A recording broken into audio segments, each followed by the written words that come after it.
5 ಬಾರಿ ಶಾಸಕರಾದವ್ರಿಗೆ 6-7 ಬಾರಿ ಶಾಸಕರಾದವ್ರಿಗೆ ನಾವು ಯಾರೋ ಮೊದಲನೇ ಬಾರಿ ಶಾಸಕ ಆದವನ ಅಡಿಯಲ್ಲಿ ಕೆಲಸ ಮಾಡಬೇಕಲ್ಲ.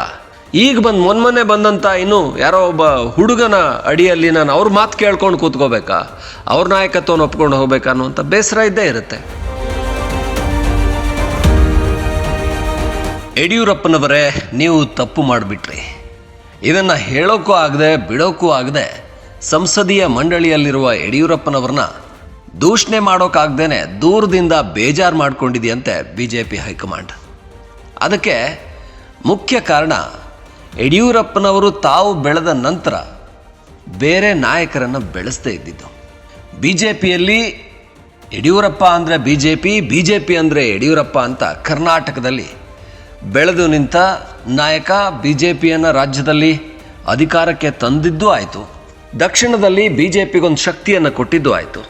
ಒಂದಷ್ಟು ಲೋಕಸಭಾ ಕ್ಷೇತ್ರಗಳು ಕೂಡ ಯಡಿಯೂರಪ್ಪನವರ ಕಾರಣದಿಂದ ಕೇಂದ್ರದಲ್ಲಿ ನರೇಂದ್ರ ಮೋದಿ ಸರ್ಕಾರವನ್ನು ಬಲಪಡಿಸೋದಕ್ಕೆ ಶಕ್ತಿಯನ್ನು ತುಂಬಿದ್ದು ಆಯಿತು. ಆದರೆ ಈಗ ಅದೇ ದೊಡ್ಡ ಸಮಸ್ಯೆಯನ್ನು ತಂದೊಡ್ತಾ ಇದೆ. BJPಗೆ ಯಾವ ರಾಜ್ಯ ಬಲ ಕೊಡಬೇಕಿತ್ತೋ ಆ ರಾಜ್ಯನೇ ದುರ್ಬಲ ಆಗಿಬಿಟ್ಟು BJPಗೆ ದೊಡ್ಡ ಸಮಸ್ಯೆಯನ್ನು ತಂದೊಡ್ತಾ ಇದೆ. ದಕ್ಷಿಣ ಭಾರತದಲ್ಲಿ BJP ತನ್ನ ಶಕ್ತಿ ಕೇಂದ್ರವನ್ನು ಕರ್ನಾಟಕವನ್ನು ಮಾಡ್ಕೋಬೇಕು ಅಂತ ಯೋಚನೆ ಮಾಡ್ತಾ ಇದ್ದರೆ, ಇಲ್ಲಿ BJPಯಲ್ಲಿ ನಾಯಕತ್ವನೇ ಇಲ್ಲದೇನೆ ಪರದಾಡೋ ಹಾಗಾಗಿದೆ. ಇತ್ತ ಕಡೆ ಯಡಿಯೂರಪ್ಪನವ್ರಿಗೆ ದೂರ ಹಾಗೂ ಇಲ್ಲ, ಅವರನ್ನು ಪ್ರಶ್ನೆ ಮಾಡೋ ಹಾಗೂ ಇಲ್ಲ. ಮತ್ತೊಂದು ಕಡೆ ಪಕ್ಷವನ್ನು ಗಟ್ಟಿಯಾಗಿ ನಿಲ್ಲಿಸೋದಕ್ಕೂ ಕೂಡ ಆಗ್ತಾ ಇಲ್ಲ. ಅವ್ರನ್ನ ಎದುರಾಕೊಳ್ಳೋಕ್ಕೂ ಆಗದೆ ಅಥವಾ ಅವ್ರನ್ನ ದೂರ ಇಡೋಕ್ಕೂ ಆಗದೇನೆ BJPಯ ಹೈಕಮಾಂಡ್ ನಾಯಕರೇ ತಲೆ ಕೆರ್ಕೋತಾ ಇದ್ದಾರೆ. ಅಮಿತ್ ಶಾ ಅಂತಹ ನಾಯಕರಿಗೇನೆ ಇದು ತಲೆನೋವಾಗಿದೆ. ಅದರ ಬೆಳವಣಿಗೆಗಳು ಈಗ ನಡೀತಾ ಇರುವಂಥದ್ದು. ರಾಜ್ಯ BJPಯ ಹಿರಿಯ ನಾಯಕರು, ಸಂಸದರುಗಳು, ಸಚಿವರುಗಳು ಪದೇ ಪದೇ ಹೈಕಮಾಂಡನ್ನು ಭೇಟಿ ಆಗ್ತಾ ಇದ್ದಾರೆ.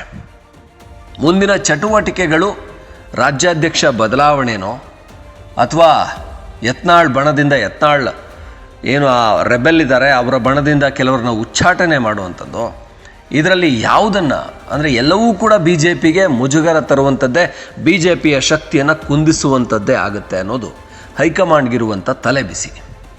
ಆದರೆ ಇದೆಲ್ಲದಕ್ಕೂ ಕಾರಣ BS ಯಡಿಯೂರಪ್ಪ ಅನ್ನೋದನ್ನು ಹೈಕಮಾಂಡ್ಗೆ ಅರ್ಥ ಆದರೂ ಕೂಡ ಅವರು ಅದರಿಂದ ಹೊರಬರಲಾಗದ ಪರಿಸ್ಥಿತಿಯಲ್ಲಿದ್ದಾರೆ. ಯಡಿಯೂರಪ್ಪನವರು ತಮ್ಮ ಕೆಳಗೆ ಸೆಕೆಂಡ್ ಲೈನ್ ಲೀಡರ್ಸನ್ನು ಬೆಳೆಸಲೇ ಇಲ್ಲ. ಅವರು ತಾವು ಜೈಲಿಗೆ ಹೋಗುವಂಥ ಪರಿಸ್ಥಿತಿ ಬಂದಾಗ ಯಾರನ್ನು CM ಮಾಡಬೇಕು ಅಂತ ಹೊರಟ್ರೆ, ಜಗದೀಶ್ ಶೆಟ್ಟರ್ ಮಾಡಿದ್ರೆ ಲಿಂಗಾಯತ ನಾಯಕತ್ವ ಎಲ್ಲಿ ನನ್ನ ಕೈ ಜಾರೋಗ್ಬಿಡುತ್ತೋ ಅಂಥೇಳಿ ಸದಾನಂದ ಗೌಡ್ರನ್ನ ಮಾಡೋಕೊಟ್ರು. ಆಮೇಲೆ ಜಗದೀಶ್ ಶೆಟ್ಟರ್ ಆದರು. ಹೀಗೆ ತನ್ನತ್ರ ಮಾತ್ರ ಇರಬೇಕು ಅಧಿಕಾರ ಅಂತ ಯೋಚನೆ ಮಾಡಿ BJPಯನ್ನು ವೀಕ್ ಮಾಡಿಬಿಟ್ರ. ಈಗಲೂ ಮತ್ತೊಮ್ಮೆ ಯಡಿಯೂರಪ್ಪನವರು ತಮ್ಮ ಕೈಯಲ್ಲೇ ಕರ್ನಾಟಕ BJPಯನ್ನು ಹಿಡ್ಕೊಂಡು ವಿಜೇಂದ್ರ ಅವ್ರನ್ನ ರಾಜ್ಯಾಧ್ಯಕ್ಷ ಮಾಡಿ ತನ್ನ ಮಗನ ಅಣತಿಯಂತೆ ತಾನು ಹೇಳಿದಂತೆಯೇ ಎಲ್ಲವೂ ನಡಿಬೇಕು, ರಾಜ್ಯದಲ್ಲಿ BJP ತಾನಿರುವವರೆಗೂ ತನ್ನ ಕಣ್ಣಳತೆಯಲ್ಲೇ ಇರಬೇಕು, ತನ್ನ ನಿರ್ಧಾರದಂತೆ ನಡಿಬೇಕು ಅಂಥೇಳಿ ನಿರ್ಧರಿಸಿ ರಾಜ್ಯದಲ್ಲಿ BJP ಗೆಲ್ಲೋ ಸಾಧ್ಯತೆಗಳನ್ನು ಕೂಡ ಕಡಿಮೆ ಮಾಡ್ತಾ ಇದ್ದಾರಲ್ಲ.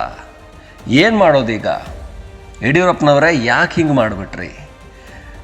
ನಿಮ್ಮ ನಾಯಕತ್ವದಲ್ಲಿ ಬೇರೆಯ ಯಾವ ಸಮುದಾಯದ ನಾಯಕರನ್ನು ಬೆಳೆಸಿದ್ದೀರಾ ಅಂತ ಕೇಳಿದರೆ ಬೇರೆ ಯಾರೂ ಬೆಳೆಯೋದಕ್ಕೆ ಸಾಧ್ಯ ಆಗಿಲ್ಲ.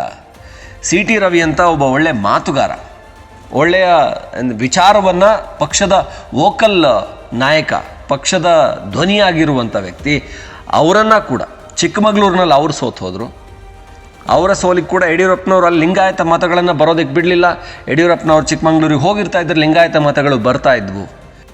ಹಾಗೆ ಇನ್ನು ಬೆಂಗಳೂರಿನ ಭಾಗದಲ್ಲಿ ಯಡಿಯೂರಪ್ಪನವರೇ ಅಡ್ಜಸ್ಟ್ಮೆಂಟ್ ರಾಜಕಾರಣ ಮಾಡ್ತಾರೆ, ವಿಜಯೇಂದ್ರ ಅವ್ರದ್ದೇ ಅಡ್ಜಸ್ಟ್ಮೆಂಟ್ ರಾಜಕಾರಣ. ಅವರು ತನ್ನ ಮಕ್ಕಳು ಬೆಳೆಯೋದಕ್ಕೆ ಯಾರ ಜೊತೆಗೆ ಬೇಕಾದರೂ ಅಡ್ಜಸ್ಟ್ಮೆಂಟ್ ಮಾಡ್ಕೋತಾರೆ. ಆ ಕಾರಣದಿಂದ ಬೆಂಗಳೂರಿನಲ್ಲಿ ಕೂಡ ನಾಯಕರುಗಳು ತುಂಬ ಕಡಿಮೆ ಇದ್ದಾರೆ. ಇಡೀ ರಾಜ್ಯವನ್ನು ಪ್ರತಿನಿಧಿಸುವಂಥ ನಾಯಕರು ಇಲ್ಲವೇ ಇಲ್ಲ. ಆರ್ ಅಶೋಕ್ ಬೆಂಗಳೂರಿಗಷ್ಟೇ ಸೀಮಿತ ಆಗಿದ್ದಾರೆ. ರಾಜ್ಯದಲ್ಲಿ ಅವರನ್ನು ನಾಯಕ ಅಂತ ಇಡೀ ರಾಜ್ಯದ ಮೂಲೆ ಮೂಲೆ ಜನ ಒಪ್ಕೊಳ್ಳೋದಕ್ಕೆ BJP ಕಾರ್ಯಕರ್ತರುಗಳೇ ರೆಡಿ ಇಲ್ಲ. ಇನ್ನು ಅಶ್ವಥ್ ನಾರಾಯಣ್ DCM ಮಾಡಿದ್ರು ಅವರನ್ನು, ಅವರು ಕೂಡ ಬೆಂಗಳೂರಿಗಷ್ಟೇ ಸೀಮಿತ. ರಾಮನಗರನ ಕೇಂದ್ರ ಮಾಡ್ಕೊಂಡು ರಾಮನಗರದಲ್ಲಿ ಬೆಳೆಯೋಣ ಅಂತ ಹೊರಟರು. ಬೆಂಗಳೂರು ರಾಮನಗರಕ್ಕೂ ಕೂಡ ಅವರ ನಾಯಕತ್ವವನ್ನು ಇನ್ನೂ ಕೂಡ ಅಲ್ಲಿನ ಕಾರ್ಯಕರ್ತರು ಒಪ್ಕೊಳ್ಳೋದಕ್ಕೆ ತಯಾರಿಲ್ಲ. ಯಾರು ಸೌದಿ ಅವರು DCM ಮಾಡಿದರು, ಸೌದಿ ಅವರು ಬಿಟ್ಟು ಕಾಂಗ್ರೆಸ್ಗೆ ಹೋದರು.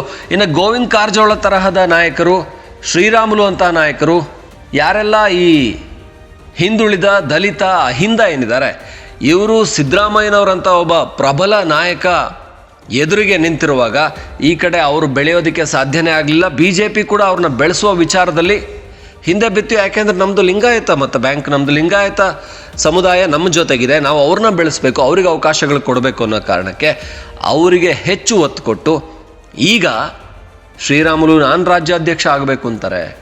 ಗೋವಿಂದ ಕಾರಜೋಳರಿಗೆ ಎಲ್ರಿಗೂ ಕೂಡ ಒಂದು ಹಿರಿತನದ ಆಧಾರದ ಮೇಲೆ ನನಗೊಂದು ಅವಕಾಶ ಕೊಡಿ ಅನ್ನುವಂಥದ್ದಿದೆ. ಆ ಆಸೆ ಯಾರಿಗಿಲ್ಲ? ಆರ್ ಅಶೋಕ್ ಅವ್ರಿಗೂ ಇದೆ. ವಿ ಸುನೀಲ್ ಕುಮಾರ್ ಈಗಾಗಲೇ ಅವರು ಈಡಿಗ ಸಮುದಾಯದವರು ಅವ್ರು ನನ್ನ ಪ್ರಧಾನ ಕಾರ್ಯದರ್ಶಿ ಸ್ಥಾನದಿಂದ ಮುಕ್ತಿಗೊಳಿಸಿ ಅಂತ ಅವ್ರು ಕೇಳ್ಕೊಂಡಿದ್ದಾರೆ. ಅಂದರೆ 5 ಬಾರಿ ಶಾಸಕರಾದವ್ರಿಗೆ 6-7 ಬಾರಿ ಶಾಸಕರಾದವ್ರಿಗೆ ನಾವು ಯಾರೋ ಮೊದಲನೇ ಬಾರಿ ಶಾಸಕ ಆದವನ ಅಡಿಯಲ್ಲಿ ಕೆಲಸ ಮಾಡಬೇಕಲ್ಲ.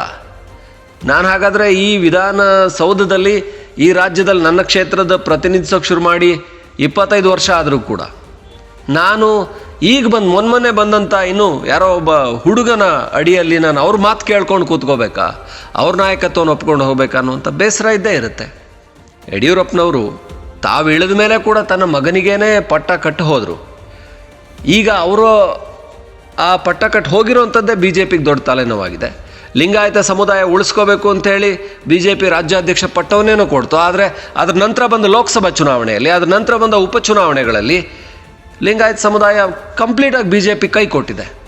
ಹಾಗಾದರೆ ಅವ್ರನ್ನ ನಂಬ್ಕೊಂಡು ಹೋಗಿದ್ದು BJPಗೆ ನಷ್ಟ ತಂದೊಡ್ತಾ ಇದೆಯಲ್ಲ, ಮುಂದೇನು ಮಾಡೋದು? ಬದಲಾವಣೆ ಮಾಡಬೇಕಾ? ಈಗ ಮಾಡೋಕೆ ಹೊರಟ್ರೆ ಇರೋದು ಕೂಡ ಕಳೆದೋಗ್ಬಿಟ್ರೆ ಏನೋ ಬರ್ತಾ ಇರುವಂಥ ಒಂದು 50% ಲಿಂಗಾಯತ ಮತಗಳೇನಿದೆ ಅದು ಹೋಗ್ಬಿಟ್ರೆ ಹೇಗೆ?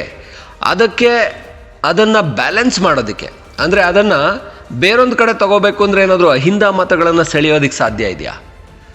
ಯಾರಾದರೂ ಈ ಗೋವಿಂದ ಕಾರಜೋಳ ಥರದವ್ರನ್ನ, ಹಾಗೆ ವಿ ಸುನೀಲ್ ಕುಮಾರ್ ಥರದವ್ರನ್ನ, ಇವರನ್ನೇನಾದರೂ ರಾಜ್ಯಾಧ್ಯಕ್ಷ ಮಾಡಿದರೆ ದಲಿತ ಹಿಂದುಳಿದ ಈ ವರ್ಗದ ಮತಗಳು ನಮ್ಮ ಕಡೆ ಬರ್ಬೋದಾ? ಈ ಲೆಕ್ಕಾಚಾರದಲ್ಲಿ ಅಮಿತ್ ಶಾ ಈಗ ಯೋಚನೆ ಮಾಡ್ತಾ ಇದ್ದಾರೆ. ಯಡಿಯೂರಪ್ಪನವ್ರನ್ನೇ ನೆಚ್ಕೊಂಡು ಅವ್ರು ಹೇಳಿದ್ದನ್ನೇ ಕೇಳ್ಕೊಂಡು ಹೋದರೆ ಕಳೆದ 2 ಚುನಾವಣೆಗಳಲ್ಲಿ BJPಗೆ ಆ ಒಂದು ರಿಸಲ್ಟ್ ಬಂದಿಲ್ಲ. ಯಡಿಯೂರಪ್ಪನವರು ಚುನಾವಣಾ ರಾಜಕಾರಣದಲ್ಲಿ ಇದ್ದಾಗ ಮಾತ್ರ ಲಿಂಗಾಯತ ಮತಗಳು BJPಗೆ ಬರ್ತಾ ಇದ್ದಾವೆ. ಯಡಿಯೂರಪ್ಪನವರು ಇಲ್ಲ ಅಂತಂದಾಗ ಆ ಮತಗಳು ಹರಿದು ಹಂಚಿ ಹೋಗಿದ್ದಾವೆ. ಹಾಗಾಗಿ ಈಗ ನಾವೇನು ಮಾಡಬೇಕು? ಬರುವ ದಿನಗಳಲ್ಲಿ ರಾಜ್ಯಾಧ್ಯಕ್ಷ ಸ್ಥಾನ ಬದಲಾವಣೆ ಮಾಡಿದರೂ ಕೂಡ ಯಾರನ್ನು ತಂದು ಕೂರಿಸ್ಬೇಕು ಅನ್ನೋದೇ ಅಮಿತ್ ಶಾ ಅಂತಹ ನಾಯಕರಿಗೂ ಕೂಡ ತಲೆನೋವಾಗಿದೆ ಅಂತ ಹೇಳಿದರೆ, ಅವರು ಯಡಿಯೂರಪ್ಪನವ್ರನ್ನ ನೋಡಿಕೊಂಡು ಈ ಥರ ಮಾಡಿಬಿಟ್ರಲ್ಲ ಅಂತ ಈಗ ಬೇಸರ ಮಾಡ್ಕೊಂಡಿದ್ದಾರಂತೆ. ಎಲ್ಲರನ್ನೂ ಕರೆದು ಮಾತಾಡ್ತಾ ಇದ್ದಾರೆ. ಸೊ ಅಂದರೆ ಅವ್ರು ಮಾತಾಡೋದಕ್ಕಿಂತ ಎಲ್ಲರೂ ಭೇಟಿಯಾಗಿ ಅವ್ರವ್ರ ಅಭಿಪ್ರಾಯಗಳನ್ನು ಕೊಡ್ತಾ ಇದ್ದಾರೆ. ಎತ್ತಾಳ್ಬಣ ಹಾಗೆ ವಿಜಯೇಂದ್ರ ಅವರು ಭೇಟಿಯಾಗಿದ್ದಾರೆ, ಈ ಕಡೆ ಶ್ರೀರಾಮುಲು ಭೇಟಿಯಾಗಿದ್ದಾಯಿತು, ಆಮೇಲೆ ಈಗ ಗೋವಿಂದ ಕಾರಜೋಳ, ವಿ ಸೋಮಣ್ಣ ಭೇಟಿಯಾಗ್ತಾ ಇದ್ದಾರೆ. ಇದರ ನಡುವೆ ಯಾರು ನಾಯಕತ್ವದ ವಿಚಾರದಲ್ಲಿ ಯಾರನ್ನ ರಾಜ್ಯಾಧ್ಯಕ್ಷ ಮಾಡಿದರೆ ಎಲ್ಲರೂ ಒಪ್ಕೊಳ್ತಾರೆ ಅಂತ ಒಂದೇ ಒಂದು ಮುಖ ಕೂಡ BJPಗೆ ಕಾಣ್ತಾ ಇಲ್ಲ. ಯಡಿಯೂರಪ್ಪನವರ ನಂತರ BJP ನಾಯಕತ್ವ ಇಲ್ಲದೆ ಪಕ್ಷ ಡೋಲಾಯಮಾನ ಪರಿಸ್ಥಿತಿಯಲ್ಲಿದೆ. ಈಗ ಇದು ನಿಜವಾದ ಚಾಲೆಂಜ್ BJP ಹೈಕಮಾಂಡ್ಗೆ. ನೀವು ದೆಹಲಿ ಗೆಲ್ತಾ ಇರ್ಬೋದು, ನೀವು ಮಹಾರಾಷ್ಟ್ರನ ಗೆದ್ದಿರ್ಬೋದು, ನೀವು ಬರುವ ಚುನಾವಣೆಯಲ್ಲಿ ಪಶ್ಚಿಮ ಬಂಗಾಳನೂ ಗೆಲ್ತೀನಿ ಅಂತ ಅನ್ಕೋಬೋದು, ಅದೆಲ್ಲದಕ್ಕೂ ಕೂಡ ನೀವು ರಣತಂತ್ರವನ್ನು ಹೆಣಿತಾ ಇರ್ಬೋದು. ಆದರೆ ಕರ್ನಾಟಕದಲ್ಲಿ ರಾಜ್ಯಾಧ್ಯಕ್ಷ ಮಾಡೋದಕ್ಕೆ ರಣತಂತ್ರವನ್ನು ಹೆಣಿಯೋದಕ್ಕೆ ನಿಮ್ಮ ಕೈಲಿ ಆಗ್ತಾ ಇಲ್ಲ ಅಂದರೆ ಇದು ರಾಜ್ಯದಲ್ಲಿ BJP ಕಾರ್ಯಕರ್ತನ ಪ್ರಶ್ನೆ ಆಗಿದೆ. ರಾಜ್ಯದಲ್ಲಿ ಒಂದು ರಚನಾತ್ಮಕ ವಿರೋಧ ಪಕ್ಷ ಆಗಿ ಕೆಲಸ ಮಾಡಿದರೆ ಜನರ ಅಭಿವೃದ್ಧಿ ಕಾರ್ಯಗಳಾದರೂ ರಾಜ್ಯದಲ್ಲಿ ಆಗ್ತವೆ. ಅದನ್ನೂ BJP ಮಾಡ್ತಾ ಇಲ್ಲ. ತನ್ನೊಳಗೆ ಕಚ್ಚಾಟ ಮಾಡ್ಕೊಂಡು ಒಂದು ವಿರೋಧ ಪಕ್ಷ ಆಗಿ ಕೂಡ ವಿಧಾನಸೌಧದಲ್ಲಿ ಕೆಲಸ ಮಾಡ್ದೇನೆ ವೀಕ್ ಆಗಿದೆ ಅಂತ ಜನ ಕೂಡ ಬೇಸರ ಮಾಡ್ಕೋತಾ ಇದ್ದಾರೆ. ಇದು ಬರುವ ಚುನಾವಣೆಯಲ್ಲಿ BJP ಕೂಡ ಹೊಡೆತ ಕೊಡುತ್ತೆ. ಹಾಗಾಗಿ ಕೂಡಲೇ BJP ಎಚ್ಚೆತ್ಕೊಳ್ಳೋ ಲೆಕ್ಕಾಚಾರದಲ್ಲಿದೆ. ಆದರೆ ಯಡಿಯೂರಪ್ಪನವ್ರನ್ನ ನೋಡಿಕೊಂಡು ಹಿಂಗೆ ಮಾಡಿಟ್ಬಿಟ್ರಲ್ಲ, ನಾವೇನು ಮಾಡಬೇಕು ಅಂತ ತಲೆ ಕೆಡಿಸ್ಕೋತಾ ಇದೆ.